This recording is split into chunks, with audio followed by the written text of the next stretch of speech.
There's a document that the Government of Canada maintains called the National Occupational Classification, the NOC. It's basically a giant list of every job in the country, what it's called, what category it falls into, what it counts as. It matters more than you'd think.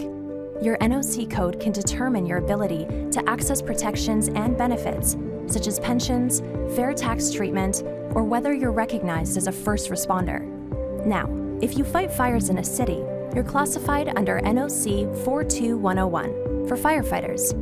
But if you fight fires in a forest, carrying 50 pounds of gear through the bush, breathing smoke for 14 hours a day, sometimes for weeks at a time, you're explicitly excluded from the category of firefighters and classified under NOC 84111. Canada doesn't classify wildland and forest firefighters as firefighters.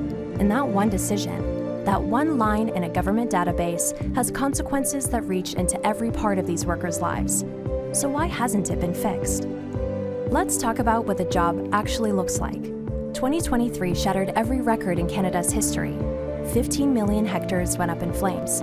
In 2024, another 5.3 million hectares burned, including a fire that destroyed a third of the town of Jasper.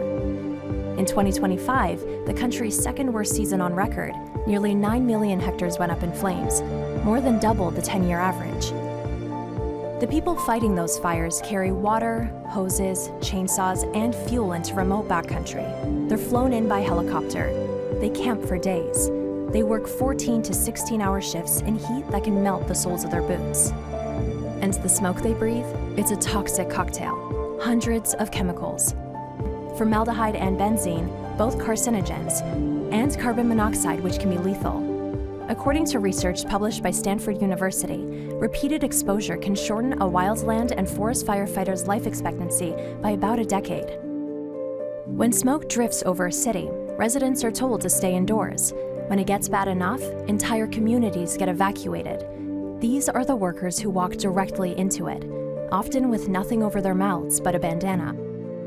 So here's where the NOC comes back in. Because wildland and forest firefighters aren't classified as firefighters, they have a tough time qualifying for public safety occupation provisions of the Federal Income Tax Act.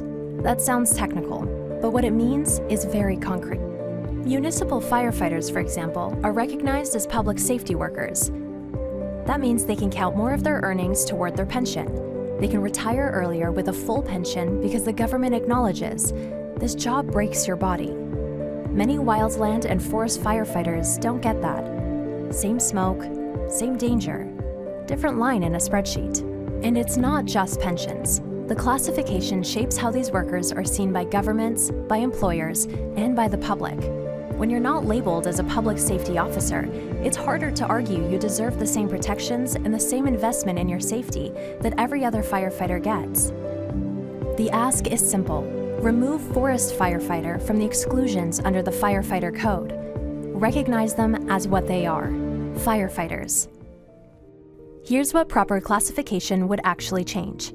Wildland and forest firefighters would be in a better position to negotiate for better pension benefits and retire at a reasonable age after decades of punishing, body-breaking work. It means fair recognition as first responders, as firefighters. Canada is entering fire season, which will likely be long, with smoke that's getting more toxic as fires rip through areas full of synthetic materials. But there is one thing the government can do right now. Today, open the National Occupational Classification database, find the line that says, Exclusions, Forest Firefighter, and delete it, and include them in the Firefighters category 42101. It won't fix the smoke, it won't invent a proper respiratory mask, but it would tell thousands of workers across this country something they've never been told by their own government. You're firefighters, and you deserve to be treated like it.